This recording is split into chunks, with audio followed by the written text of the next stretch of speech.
안녕하세요. 사진작가 이광준입니다. 이번 시간에는 카메라 어떤 걸 사야 될지에 대한 얘기를 해볼까 합니다.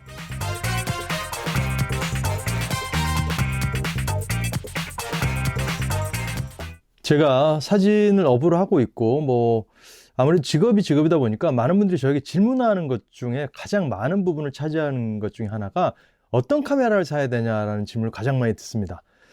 근데 사실 그런 질문을 들을 때마다 굉장히 난감해요. 제가 지금 현존하는 모든 카메라들을 다 사용해 보지도 않았을 뿐더러 물어보는 사람이 이미 어떤 경우는 답을 가지고 있는 경우도 굉장히 많단 말이죠. 그래서 이번 시간에는 그런 질문들에 대한 답변을 한번 해볼까 합니다.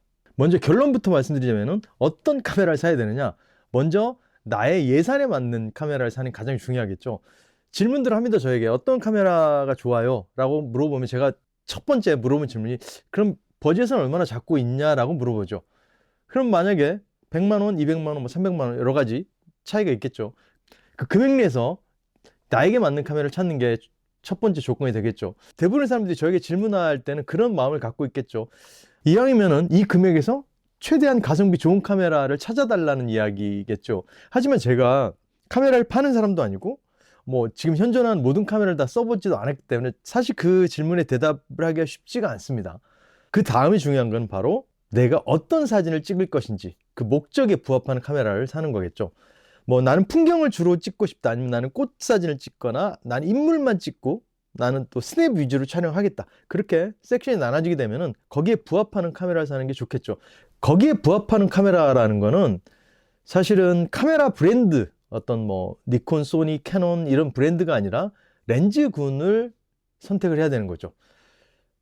근데 그런 렌즈에 대한 개념조차도 없는 상태에서 그냥 무턱대고 어떤 카메라를 사야 되냐 물어보면 사실 좀 난감할 때가 많습니다. 그리고 카메라라는 것도 어찌 보면은 우리가 옷을 고르는 것과 같은 맥락이라고 할 수 있어요. 누구는 굉장히 고가의 명품 브랜드의 비싼 옷을 입고 다니는 사람이 있고, 반면에 어떤 분들은 그냥 나는 옷만 입고 다니면 돼, 창피하지 않고 깨끗하게 빨아입고 기능적으로 옷에 대한 기능을 할 수 있는 옷이면 돼 라고 하는 그 두 부류가 나눠지겠죠. 그렇다고 해서 옷의 본질이 달라진 건 아니죠. 그 사람이 느끼는 만족감이 달라지는 거겠죠. 사실 카메라도 그렇다 봅니다. 특히나 요즘 시대에 있어서는 카메라가 굉장히 상향 평준화되어 있기 때문에 기능적으로 뭔가 모자라서 어떤 촬영을 못하는 카메라는 거의 없다고 볼 수 있죠. 화소 차이, 손떨방이나 그런 것들의 차이는 좀 있겠지만은, 그럼에도 불구하고 우리가 필요로 하는 그런 샷들은 거의 다 찍을 수가 있는 게 요즘의 카메라들이기 때문에 내가 필요한 카메라가 어떤 건지를 알아야 되는 거죠. 내가 맞는 예산에, 그리고 내가 찍고자 하는 목적, 그리고 내가 만족감을 느낄 수 있는 카메라가 어떤 건지가 먼저 중요하겠죠.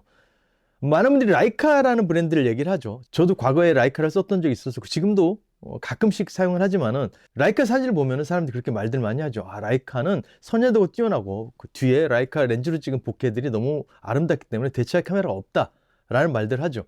근데 반대로 제가 질문을 드려볼게요. 그렇다면 라이카로 찍은 사진과 그 10분의 1 가격인 크롭바디의 미러리스로 찍은 사진을 보고 동일한 사진을 찍었을 때 과연 여러분들은 어떤 게 라이카로 찍은지 알 수 있을까요?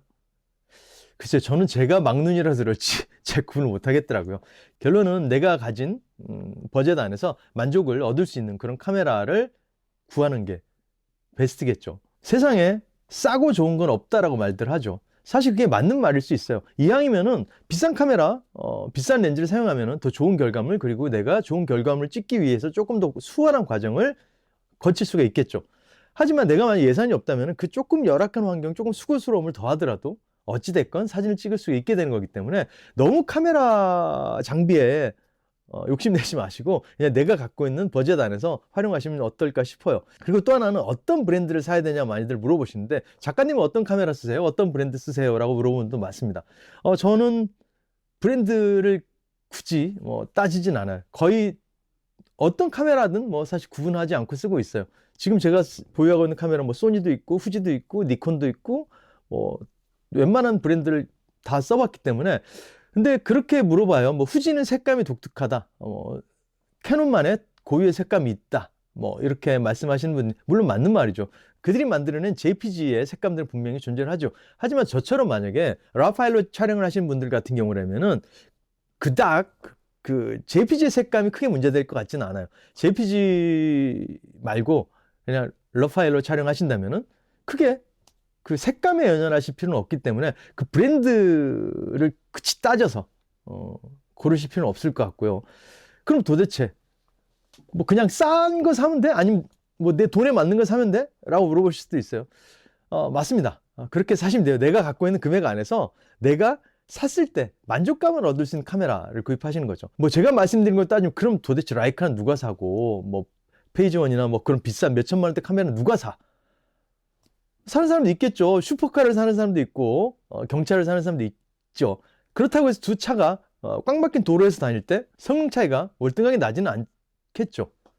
그렇듯이 카메라도 마찬가지입니다. 극한의 상황에서 내가 만약에 남극을 가거나 북극을 가거나 아니면 뭐 상업 촬영하는데 정말로 개조가 엄청나게 필요한 작업을 한다거나 그렇지 않고 일반적인 유저라면은 사실 카메라의 그레이드에 따라서 어마어마한 결과물의 차이를 만들어내진 않기 때문에 그냥 내가 좋아하는 브랜드, 내가 갖고 있는 예산에 맞춰서 카메라를 구입하시면 됩니다. 그리고 또 하나는 저에게 물어보시는 분들에게 제가 그렇게 한번 여쭤보고 싶어요. 그냥 물어보기 전에 그 카메라에 대해서 조금만 검색을 하셔도 정보들이 나오죠. 그냥 서치를 하시면 굉장히 많은 정보들이 나오는데 제가 그 모든 정보들을 알고 있지는 않는데 자꾸 디테일한 걸 물어보시는 분들이 계세요. 그냥 그런 아주 간단한 것들은 그냥 검색해서 좀 찾아보시면 어떨까 싶기도 하고요. 여러분들이 저뿐 아니라 다른 누군가에게 조언을 구할 때도 기본적인 거는 조금 검색을 하고 나서 정말 내가 검색해도 안 되는 부분들 때문에 좀 질문을 하는 게 어떨까라는 생각을 해보고요. 제가 늘 말하지만은 세상에 나쁜 카메라는 없습니다. 그렇기 때문에 내가 갖고 있는 장비에 최대한 만족을 하고 촬영하시는 게 중요하겠죠. 그리고 또 하나는 언제 카메라를 바꿔요? 몇 년 쓰고 바꿔요? 몇 컷 되면 바꿔요? 라고 질문하시면 또 좀 있어요. 저는 거기에 대해서 그렇게 말씀드리고 싶어요. 이 카메라가 내 손에 정말 이것 때문에는 바꾸지 않고 계속 사용하시는 걸 좀 추천을 드리고 싶어요. 대부분의 현업에 계시는 작가님들 같은 경우에 오래된 카메라를 많이 쓰십니다. 저도 뭐 지금 쓰고 있는 카메라 굉장히 오래된 카메라들을 사용을 하고 있기도 하고, 왜냐면은 내가 뭐 굳이 메뉴를 보지 않고도 탁탁탁탁 컨트롤 할 수 있는 그 상태가 돼야지 내가 원하는 장면을 놓치지 않고 촬영할 수 있기 때문이겠죠. 새로운 카메라 쓰면 좋죠. 물론 동기부여도 되고 그 순간은 얼마 동안은 열심히 촬영하겠죠. 하지만 과연 그 카메라에 능숙해지고 익숙해지기가 시간이 걸려서 그 카메라로 정말 내가 원하는 샷들을 담아낼 수 있을까 의문이 들기도 하겠죠. 그래서 저 같은 경우는 사실 카메라를 바꾼 데서 굉장히 고민을 많이 하게 돼요. 내가 이 카메라에 적응하는 기간도 필요할 거고 필드에서 내가 촬영했을 때 좀 버벅거리지 않을까라는 생각도 많이 하게 되는 거죠. 물론 카메라들의 알고리즘이나 어떤 UI들이 비슷비슷하긴 하지만은 그럼에도 불구하고 디테일한 메뉴들의 조작법도 조금씩 다르기 때문에 내가 갖고 있는 카메라를 정말 내 수족처럼 다룰 수 있을 때까지 써보시고 이제 나는 이 카메라 할 거 다 해봤어. 그럴 때 갈아타시는 거를 추천을 드리고 싶어요. 새로 나오면 물론 견물생심이라고 좀 사고 싶기도 하고 새 카메라가 갖고 싶기도 하겠죠. 그렇다고 그걸 다 살 수는 없기 때문에 지금 갖고 있는 내 카메라를 조금 사랑해 주시고 아껴 주시고 많이 찍어 보시는 걸 추천을 드리고 싶어요. 그리고 마지막으로 당부드리고 싶은 거는 카메라를 사서 너무 좋죠. 그래서 매일 닦고 뭐 스킨도 붙이고 많이들 하시죠. 거기서 끝나지 마시고 그 카메라를 가지고 촬영을 하시라는 거죠. 많은 분들이 카메라를 그냥 사만 놓고 관상용으로 보시는 분들도 굉장히 많습니다. 그거는 진짜 아닌 것 같아요. 제 주위에도 많이 있어요. 카메라를 사서 그냥 제습함에만 들어있고 꺼내서 닦고 보고 그냥 뷰파인더 쳐다보고 그냥 흐뭇해하고 넣으시는 분들이 많아요.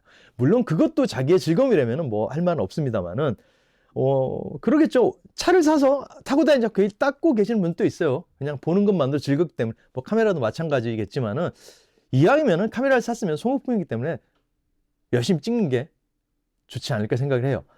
그리고 제가 이렇게 말씀드리면 그렇게 말씀하시죠. 중고로 팔 때 가격이 떨어져서 뭐 그 생각을 하면은 카메라를 살 필요가 없겠죠. 중고로 판매할 때 뭐 감가를 생각해 셔터를 아낀다든지 그런 생각하지 마시고 그냥 최대한 열심히 많이 찍어보시길 바랄게요. 아끼면 똥 된다는 말도 있지 않습니까? 그렇기 때문에 많이 찍는 사람만이 좋은 결과물을 얻어낼 수 있다는 걸 명심하시고 항상 카메라를 가지고 다니는 습관을 들이시고 하루에 몇 장이라도 매일 촬영하시는 그런 습관을 들이시길 바라겠습니다. 다시 한번 말씀드리면 최고의 카메라는 내 옆에 있는 카메라입니다. 아시겠죠?